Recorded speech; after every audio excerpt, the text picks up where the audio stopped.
Okay, we'll start now. So, first of all, welcome to all the participants. See, this is our second Zoom session on the philosophy optional. In the first Zoom session last week on 24th of February, uh, we have discussed several things. Just I want in very briefly 1 or 2 minutes, I want to tell you what we have discussed and where we are having the material already posted. See, first of all, we discussed on that day how the philosophy optional is appropriate subject in the UPSC. Then next, we analyzed the syllabus of the philosophy optional subject. We also analyzed the previous year questions and then arrived at the important topics which we should focus on in both the papers.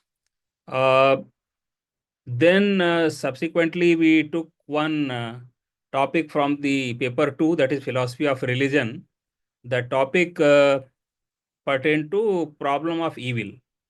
I explained that, and then we posted one question of the week, and I told that this week I will be giving the model answer, and whosoever student wants to send to me their written answers for evaluation, that I will evaluate and let them know what are their deficiencies. So a few students have sent me their answers. I have already evaluated and returned to them. I'm not going to show their answer sheets or anything like that. But however, definitely today I will be showing the model answer pertaining to the problem of evil question. I also in the week ongoing week, I also told that first of all now we are going to take up Western philosophy uh, in the month of March and April. I have already given a schedule for Western philosophy. Today, we will be taking Plato, next week Aristotle, and accordingly, we will continue for March and April Western philosophy. In May and June, we will be taking Indian philosophy. That is also part of the paper A. And subsequently, in uh, July, August, we will take socio-political philosophy, and September, October, we will take up philosophy of religion. So like that, we would like to complete the roughly 60 to 70% of the syllabus, because all topics in 2 months in weekly lectures we cannot take up. So, for example, in Western philosophy, we are taking up about 5 topics out of 11. But as you know, the first 3 topics in Western philosophy are very, very important, and usually 50% questions do come from those topics. So, uh, basically, we are going to cover about 70% of the whole syllabus as per the this thing time schedule given. So today, first of all, we will take up uh, the model answer, which the question which I gave from the problem of evil. So just I want to share the first thing, and then we can discuss also what are the uh, how we can write model answer. So let me share the document.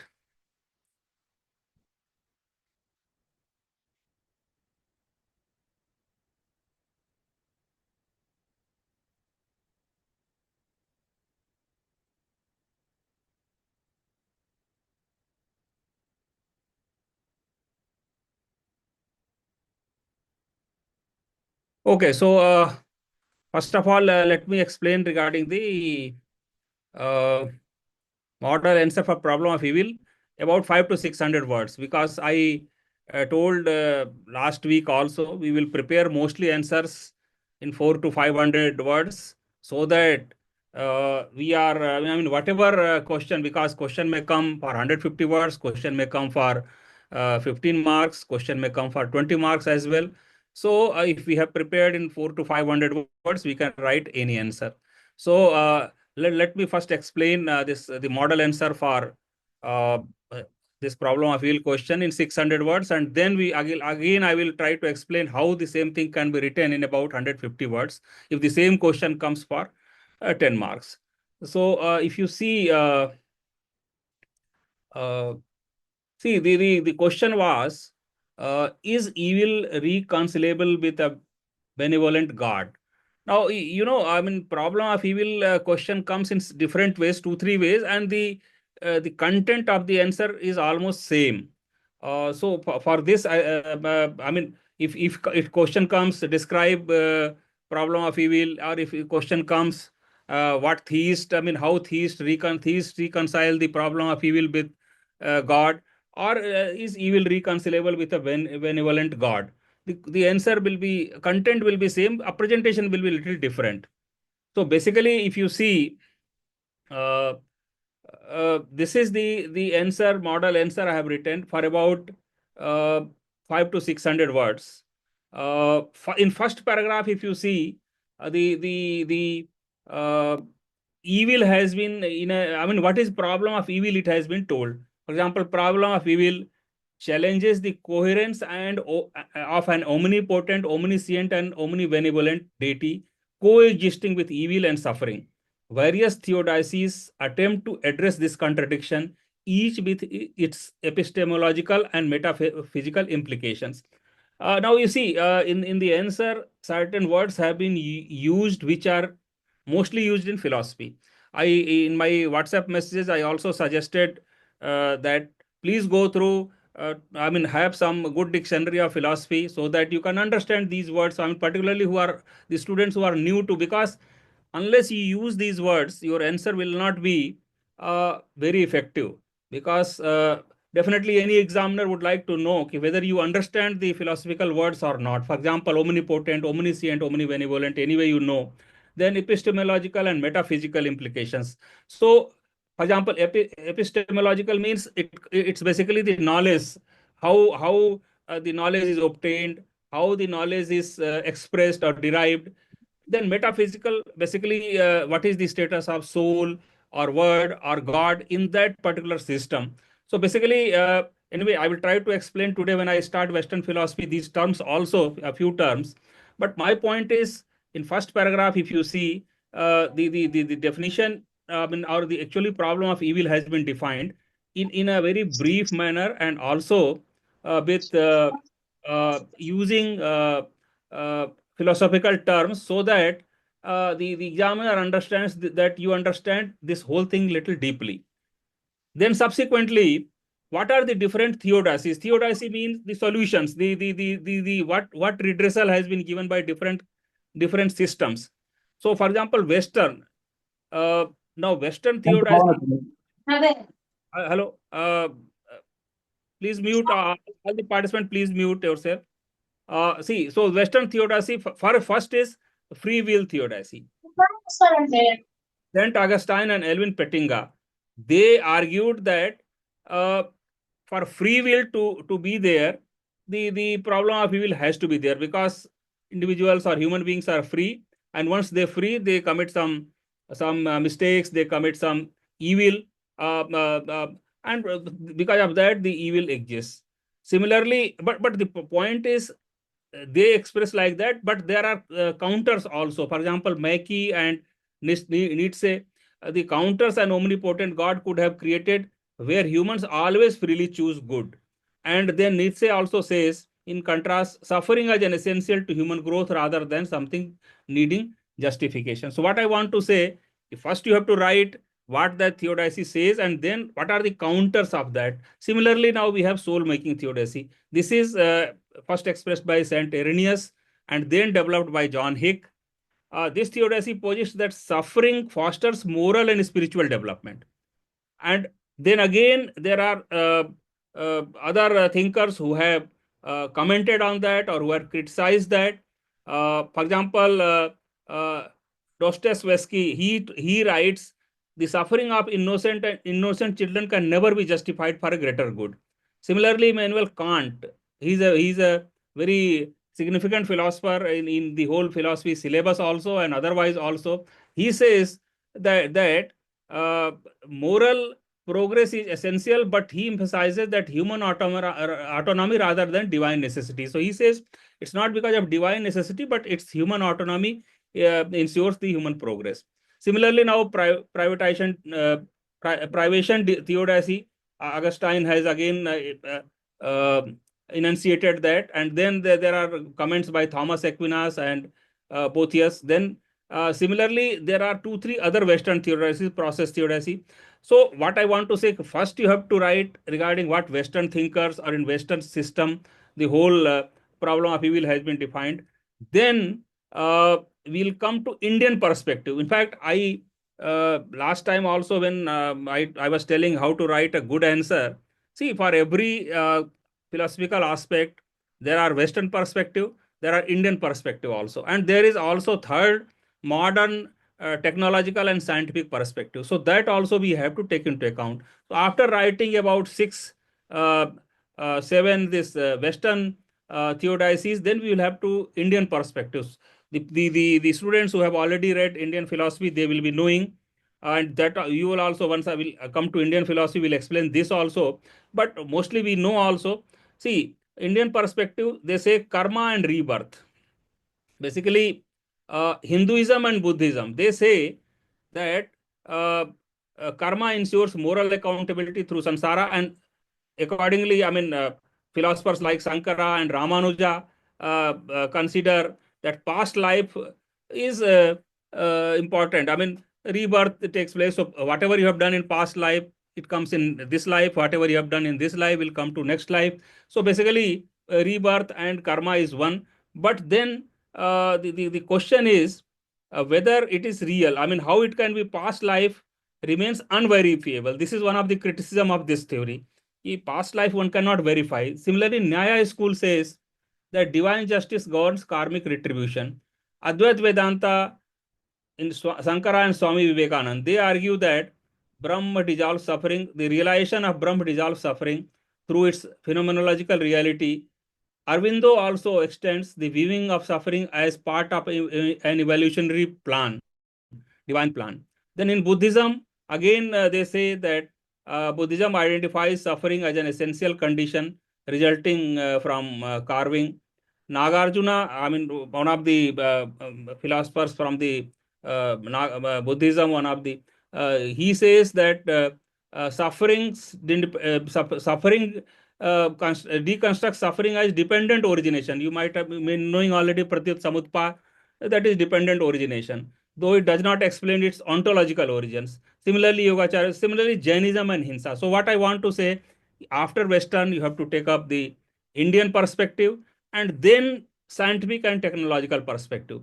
I mean, this we will try to incorporate in almost every question wherever possibility is there.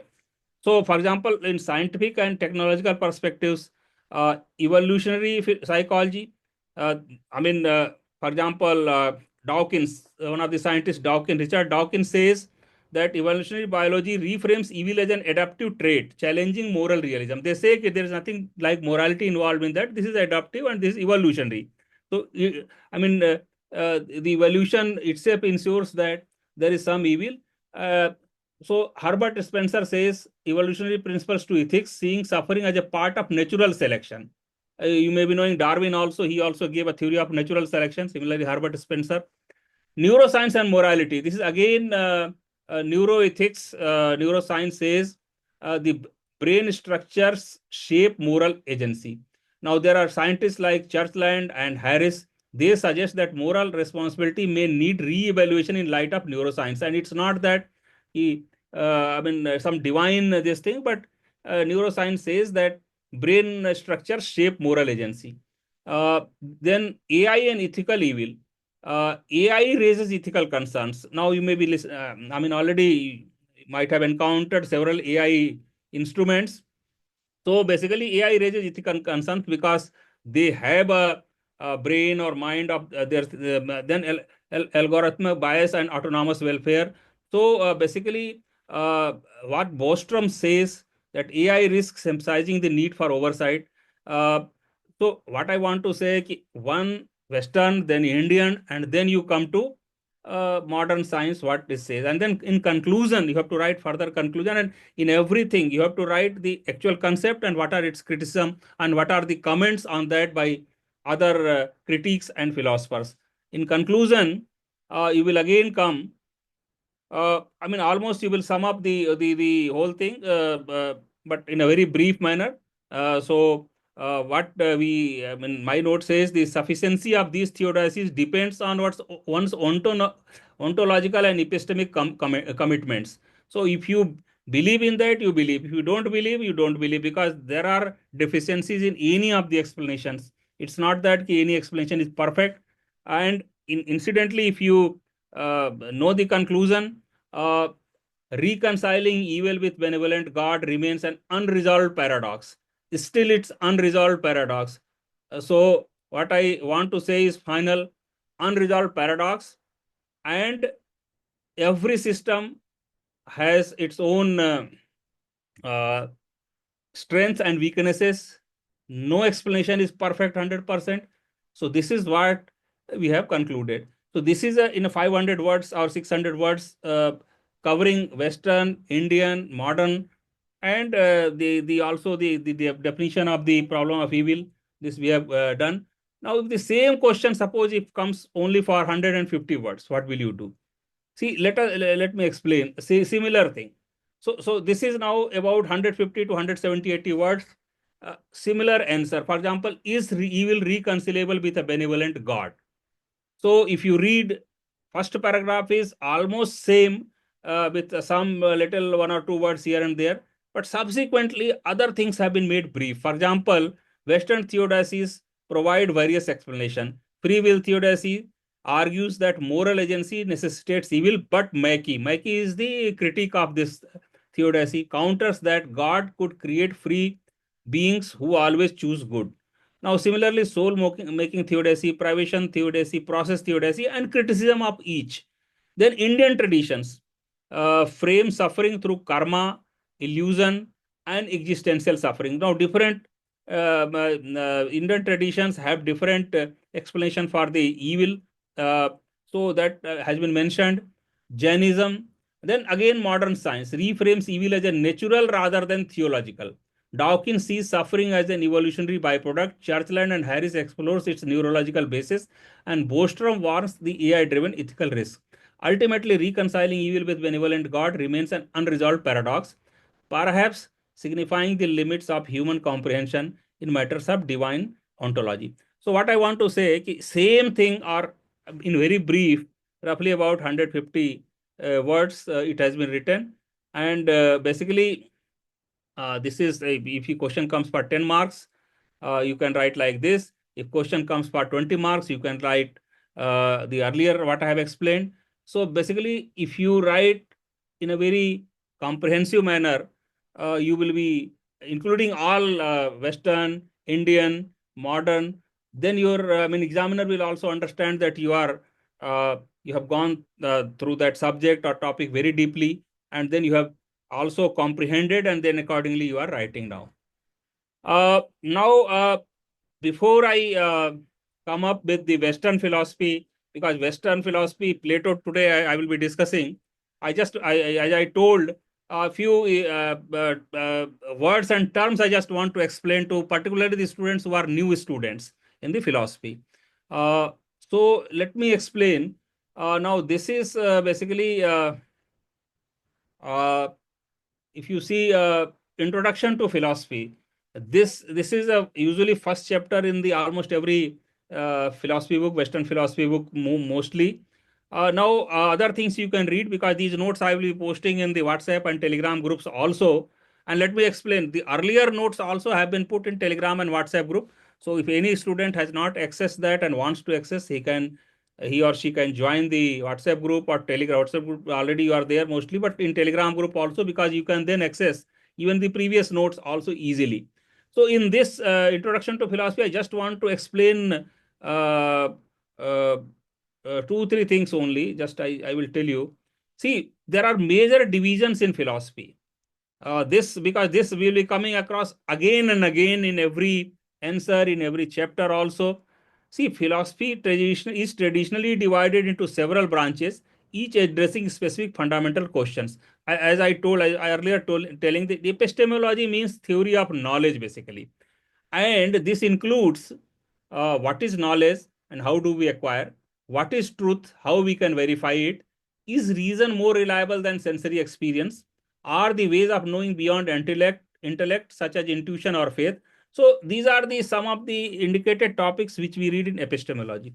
Now, metaphysics, what we read, metaphysics is basically theory of reality. Now, in this, what we'll be mostly studying is what is the ultimate nature of reality. Is reality purely physical, or are there non-material dimensions? What is the nature of consciousness? Are human beings truly free, or is existence determined by external forces? Then there is ethics, another branch of philosophy, and most of you might have already gone across because this is the fourth paper in the general studies also. Uh, Now, ethics, what this is moral philosophy. What makes an action right and wrong? Are moral principles absolute or culturally relative?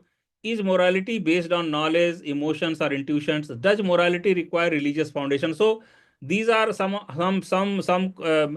topics which we read in ethics. One or two topics we will be studying in even uh, this philosophy of religion also, because there also God and morality we will be discussing. But ultimately, ethics is separate branch. Then there is a logic. Another branch is logic, the study of reasoning and valid argumentation. Then socio-political philosophy. This anyway we are going to study the analysis of society, governance, and justice. So basically, this is uh, some political science students also, or sociology students also might have studied some of the topics which we will be studying in socio-political philosophy. Then philosophy of religion. Anyway, you are going to study again. The philosophy of religion is the exploration of religious beliefs, the existence of God, and the relationship between faith and reason. So basically, this is what I want to tell you in this chapter, Introduction to Philosophy. Other things you can read yourself, because these terms and topics definitely we are again and again we will be discussing in different chapters also. Now, today in Western philosophy, we will be taking up Plato. Uh, I want to tell you, Plato and Aristotle both are, I mean, one chapter, one topic given in the civil services syllabus, and this is very important.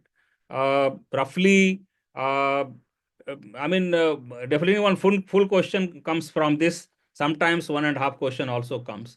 So basically, this will be discussing in two lectures. One because may not be sufficient, because again the question also we will have to model answer also we have to discuss. So Plato will be taking up today. Then we will give one model. I mean, we'll give one question of the week from the Plato, and then next week we will be taking up the answer for that, and also Aristotle we will be taking up next week. So if you see the Plato, I mean, Plato and Aristotle both basically are the pillars of the Western philosophy. They are very, very important uh, philosophers, not only from our subject, civil services point of view, but otherwise also from Western philosophy point of view. See, most influential philosophers, but incidentally, you may be knowing, Aristotle was the disciple of the Plato. Plato was basically uh, uh, uh, uh, teacher of the, Aristotle's teacher basically. So these two guys were most influential, but they have their views are contrasting views. Uh, One, Plato is idealistic, and the Aristotle is empiricist. I mean, he believes in uh, uh, idealism and empiricism. I mean, these are again two branches of philosophy. Idealism believes that mind or something higher in realms of forms. Empiricism believes that uh, knowledge grounded in observation and experience. So basically, these two philosophers having though they have discussed, I mean, many meeting points are also there, but mostly they have contrasting views. So uh, we'll come with Aristotle today. Now, Aristotle is an idealist philosopher. As you know, he was a student of Socrates, uh, and he and Plato is basically third to fourth century BC. Uh, he has written books in mostly dialogue forms. Uh, Now there are some. I will just before coming to further Plato, I just want to tell you what are the important topics from the Plato and Aristotle, because this is again very important. Uh, because one should know what we want to study and how. See, if you see Western philosophy. I mean, as I was telling, we have analyzed the syllabus, we have analyzed the previous year questions, and then we have arrived at the important topics of that particular philosopher. So if you see in Plato, there are three topics which are very important, which have repeatedly been asked in different forms, sometimes directly, sometimes indirectly. One is this theory of forms. Another is theory of recollection or theory of reminiscence. Another is Plato's analogy of cave. Then in Aristotle, there are about five topics which have been asked. One actually common also, but for example, Aristotle's doctrine of form and matter, causation, cause and effect theory, potentiality and actuality from Aristotle only. Then a universal exists only in particular. This is Aristotle's statement which has been asked to elaborate.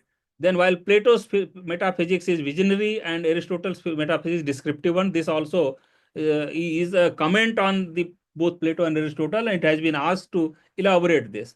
So basically, one question is common for both Plato and I mean, one topic is common for both Plato and Aristotle, but there are again three from Plato and five from Aristotle. So basically, we will be, I mean, anyway, we will be studying almost all things, but mostly we will be focusing on these because these have been repeatedly been asked, and these cover epistemology and ontology of or metaphysics of both the philosophers. So if you come to again Plato, if you see theory of forms, now this is one important topic. In brief, if you see Plato's of theory of forms is one of the, I mean, what he says basically, sorry, it posits that beyond the material world we experience, there exists a separate higher realm of perfect, eternal, and unchanging forms or ideas. What Plato says is something which we experience is not the real thing. The real thing exists, something beyond this, which is perfect, eternal, and unchanging. For example, I mean, what he says, what we experience, touch, or interact is imperfect copy of or reflection of these ideal forms, imperfect copy or reflection of these ideal forms. This theory serves as the foundation for Plato's metaphysics, epistemology, and ethics. So, I mean, the forms are something at higher level than what we experience. Now, key aspects. What are the main important aspects of theory of forms? Let us understand that. Ontological aspects. Plato asserts that forms are the highest and most fundamental reality. Unlike the physical world, which is subject to change, decay, and imperfection, the realm of forms is eternal, immutable, and independent of space and time. So he gives examples also. If, for example, uh, we see many chairs in the physical world. They share something in common. That is form of a chair. No physical chair is perfect, yet they all partake in the ideal concept of chairness. So he says that there is something called form of chairness, and that is shared by all chairs. Therefore, I mean, no particular chair is perfect, but the form of chairness is perfect. So this one example he gives. So similarly, epistemological aspect also, Plato distinguishes true knowledge and mere opinion. The sensory experience is uh, mere opinion, and genuine knowledge comes from the understanding of unchanging forms. So basically, uh, the theory of forms is not only basis of the metaphysics but also epistemology. He gives one example, allegory of caves. As I told, there is another. I mean, we will be studying in detail, but in that he illustrates that I mean, where, I mean, in the allegory of cave, he says that prisoners by mistake take shadows for reality. That is only, and the prisoner who escapes out of the cave sensory world, he realizes the true word. What is the true word? So basically, the example of that cave and prisoners he has given in his book called Republic, and to explain the theory of forms. Then there is a logical and formal aspect also of universal and particulars, which is dependent on theory of forms. That is, how multiple particular things can share common attributes. So, there is something called universal, there is particular. For example, different beautiful things. Uh, for example, a flower, a painting, a sunset, all exhibit beauty, but they are not beauty itself. The form of beauty exists as a perfect independent reality, with all physical manifestations of the beauty are imperfect reflections of it. Similarly, teleological aspect, the ultimate purpose of everything is progression. That is inferior. I mean, what Plato says that the theory of form is not only metaphysical but also teleological. It's a strong teleological purpose driven component. He believes that everything in the world is ultimately striving towards its perfect form, the highest and most supreme form being form of the God, form of good, basically. So basically, one inferior form tends to achieve the status of a superior form. The form of good is source of all reality and knowledge, analogous to sun in the allegory of cave. Allegory of cave will be anyway studying. Now there are several criticism of this theory of forms and criticism and comments also. Uh, different philosophers have criticized and commented. First, one of the criticisms is third man argument, argument from of infinite regress. Aristotle himself has criticized, who was a student of Plato. He questioned the logical structure of the theory, arguing that if a form is needed to explain the similarities between particulars, then another higher form is needed to explain the relationship between the original form and its particulars, leading to infinite regress. So says that logically it's impossible because it leads to infinite regress. Problem of interaction. Plato never explained how the forms interact with the material world. Then empirical critique. There has been a criticism from the empiricist, that is Locke, Hume, and Russell. They argue that all knowledge comes from experience and not innate understanding of forms. The purpose of universals are simply mental constructs, not independent realities. Now, as I told, this is the normal criticism. Then we'll come to modern scientific criticism. What neuroscience says, what evolution says. Now, Antonio Damasio argues that human cognition is shaped by natural neural patterns and experiences and not by innate knowledge of forms. So neural patterns and experiences. This is what neuroscience says. Richard Dawkins' concept of memes suggests that concepts like beauty and morality evolved socially rather than existing as perfect forms. Different societies have different concept of beauty. So that is what told by Richard Dawkins. Jacques Derrida and Michael Foucault also argue that concepts like justice or beauty are socially constructed rather than eternal forms. Then mathematical interpretation have been given by Gödel and Penrose. Some thinkers like Gödel and Penrose support mathematical interpretation of theory of forms.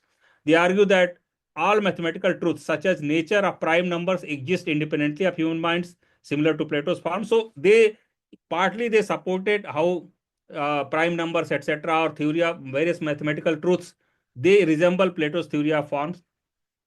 Now, Indian philosophers, what Indian philosophers say, if we see in Advaita Vedanta, we have a concept of Brahm. Plato's realm of unchanging forms is similar to Advaita Vedanta concept of Brahm, the eternal, unchanging ultimate reality behind the illusion of physical world. Shankaracharya, as you knowing some of the students, as Shankaracharya argued that we perceive what we perceive is an illusion, that is Maya, and true knowledge is the knowledge of the non-duality of Atma and Brahm.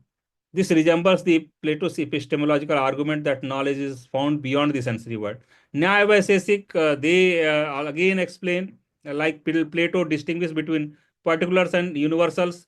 Vaisesik philosophers like Kanath spoke on Samanya, that is universal, which resembles Plato's forms in that they are abstract properties shared by many objects. Then Nyaya Vaisesik is different also. Partly it's similar, but partly it's different. They do not, unlike Plato, they do not exist in a separate realm, but are inherent in the objects of themselves. So, Nyaya view is partly it's true, partly it's not. Buddhist critic Nagarjuna and emptiness of Sunita, they developed direct critique of Plato's dualism. Nagarjuna says Nagarjuna concept of Sunita rejects the idea of independent eternal forms. He argues that all things are dependently, and that no concept has an absolute unchanging reality. So, what is the conclusion? Plato's theory of forms remains a foundational concept in Western philosophy, shaping metaphysics, epistemology, ethics, and aesthetics. However, the criticism from Western, modern, and Indian philosophy challenge the idea of separate perfect realm of forms. Uh, so, basically, regardless of these debates, what Indian philosophy says, what mathematical or science, the theory of forms continue to shape discussion about truth, knowledge, and existence across different philosophical traditions, cultures, and scientific disciplines. So basically, theory of form is one important topic in the Plato philosophy, which is very important, and questions do come from this. Several years it has come.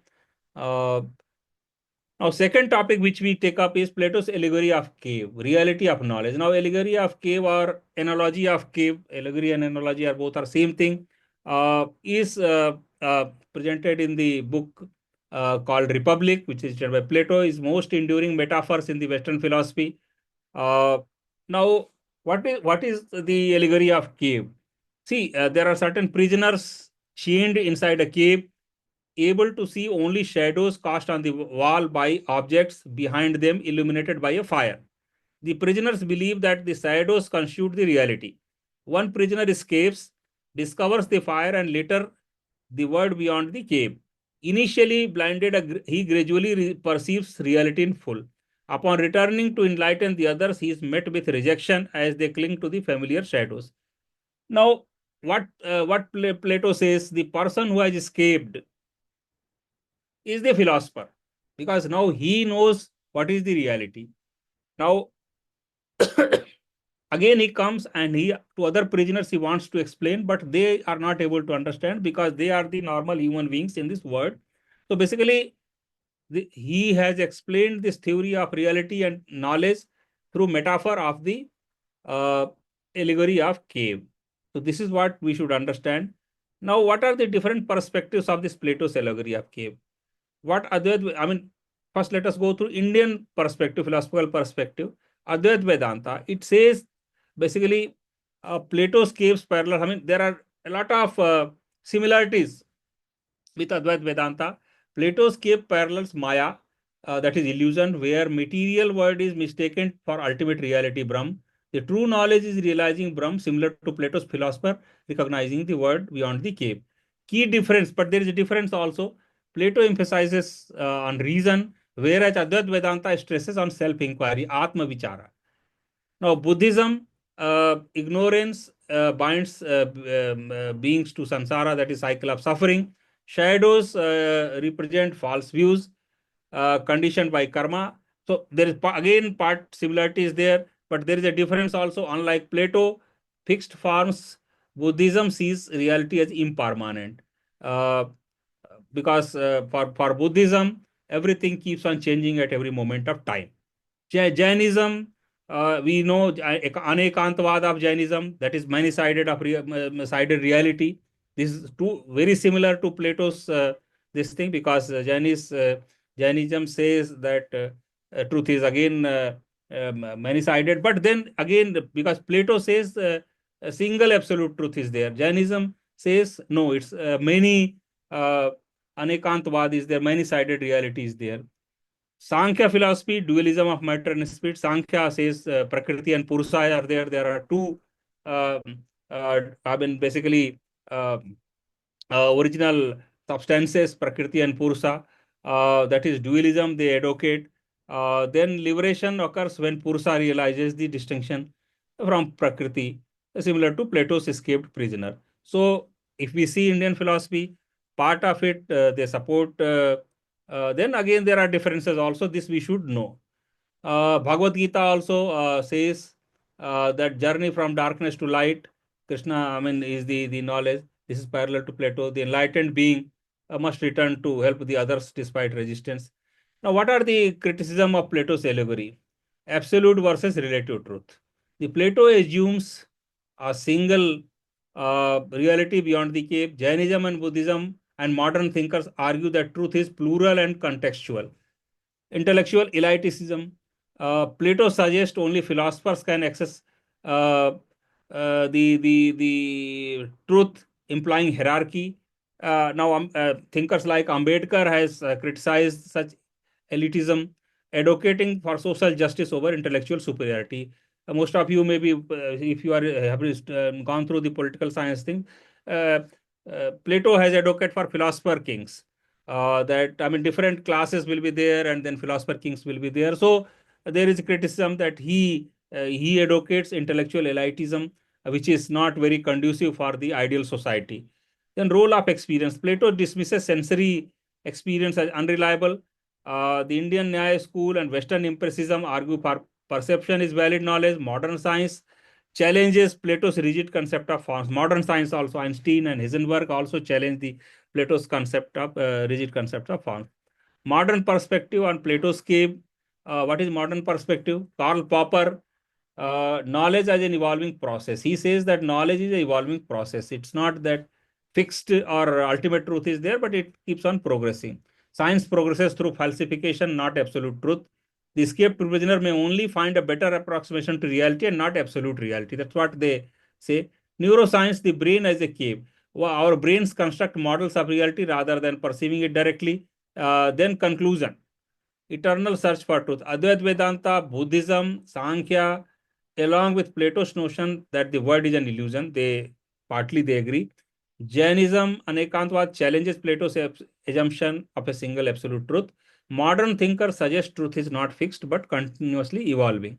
So basically, this is the allegory of cave. If you see the theory of reality and knowledge as far as the Plato is concerned.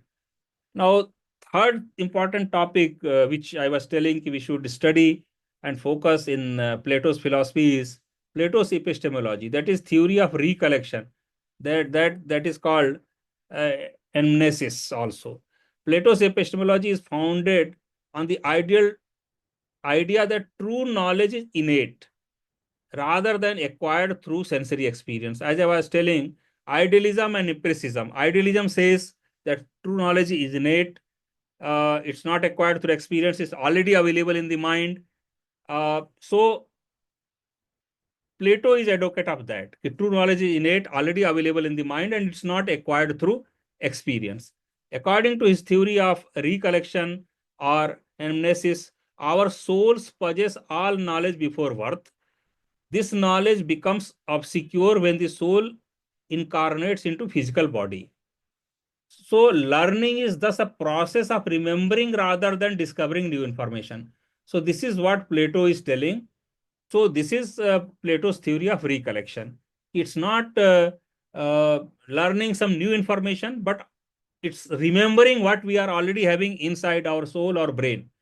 So Plato's argument for innate knowledge, he has given some 3-4 arguments. I will just very briefly tell you the role of recollection. The Plato believed that before birth, the soul exists in a realm of perfect forms or ideas where it gains knowledge of absolute truths. However, upon entering the material world, the soul forgets this knowledge through philosophical inquiry and reasoning. Individuals can gradually recall these eternal truths. So basically, uh, see, he gives examples also. The geometry problem in the Meno. In Meno, Plato demonstrates that a young educated slave boy can solve a complex geometry problem through guided questioning. The boy, despite so basically, he says that already knowledge is existing within the soul, and it's not that you get something outside uh, through your experience. And there is a phrase also: to know is to be. This phrase, in I think 1 year it has come for elaboration of this phrase also, to know is to be. So basically, this is his theory of recollection. If this phrase comes again, you have to, in different format, you have to write the same theory of recollection. That is, to know is to be and not to obtain somewhere from outside. For Plato, knowledge is deeply tied to the nature of existence itself. The more knowledge one acquires, the closer one moves towards ultimate reality. The journey is also one of self-realization of enlightenment. Now, what are the criticisms and alternative perspectives of the theory of recollection? See, Plato's theory has been met with severe criticism. Indian philosophers' perspective, Advaita Vedanta says knowledge as a self-realization. Adi Shankaracharya argued that knowledge is self-realization, but identical to Brahma in this view, but ignorance similar to Plato. However, Advaita differs by asserting that realization comes through deep contemplation and self-inquiry, not through recollection of past life. So partly it agrees with Plato, partly it differs with them. Then Nyaya and Mimamsa say knowledge is not recollection. So knowledge is gained through perception, inference, and testimony rather than recollection. Uh, Bhatt or Kumaril Bhatt, one of the Mimamsa philosophers, also has rejected the Plato's idea of innate truths waiting to be recollected. Buddhist perspective, all knowledge arises dependently. Pratit Samutpat, dependent origin theory of dependent origination which Buddha has given, which we'll be studying when we study Buddhism. So they say all knowledge arises dependently. Uh, Western empiricism criticizes again knowledge comes from experience and not something it is innate.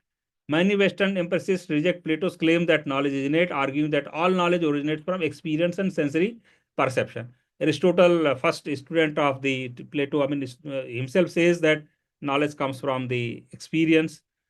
Then Locke, he says the concept of propose the concept of tabula rasa, that is blank state, mind is blank state, and humans acquire knowledge through experience. This is what Locke says.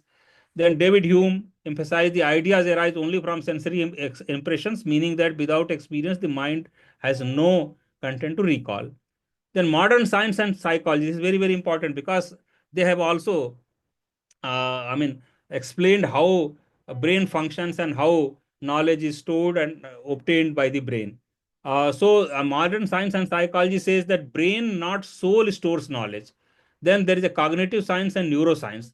Eric Kandel demonstrates that learning and memory results from changes in synaptic connections in the brain, contradicting Plato's theory of recollection. The research in neuroplasticity suggests that the brain adapts and reorganizes itself based on new experience, reinforcing the idea that learning is an active process. Similarly, universal grammar versus recollection, they also say that it's not that everything is collected, but yes, universal grammar, humans are born with innate capacity. So partly they agree, Noam Chomsky and Jean Piaget, they partly, yes, the children are born with something called universal grammar, which they recollect, but it's not that everything is done, recollected. The role of culture and environment in learning, this is also important, which Plato has not brought out. So, Vygotsky proposed that knowledge is constructed through social interaction. Anthropologists argue that mathematical and logical reasoning are products of social development and non-pre-existing forms waiting to be recollected. So, conclusion is Plato's theory of recollection was a groundbreaking philosophy, very important, but there are severe criticism. So while Plato's idea about reason and self-inquiry remain influential, modern science and philosophy suggest that learning is an active process shaped by experience, culture, and biological predispositions, not a process of remembering past lives. So basically, there is severe criticism of Plato's theory of recollection by not only philosophers but modern science also. This also we should note. Now, fourth topic, which is usually, not asked, but just I would like to just very briefly mention Plato's ideal state and philosopher king. In Republic, Plato has explained the what is the ideal state and how a philosopher king can rule an ideal state and how he can his this thing can be. He divides three distinct classes in the society: rulers, that is wisdom, philosopher kings; guardians, that is courage, guardian class; and the producers, farmers, artisans, and merchants. Plato's ideal state operates on the principle of specialization. He claims that by this the state will become more efficient and the whole thing will become whole administration will become better. He argues that justice is achieved when every class functions in harmony, fulfilling the unique purpose without overstepping the roles of others. But huge criticism is there because Plato's theory is usually termed as elitist theory. Because he supports that there is some, despite the controversial, his concept has had a lasting impact on influencing figures of medieval philosophers. But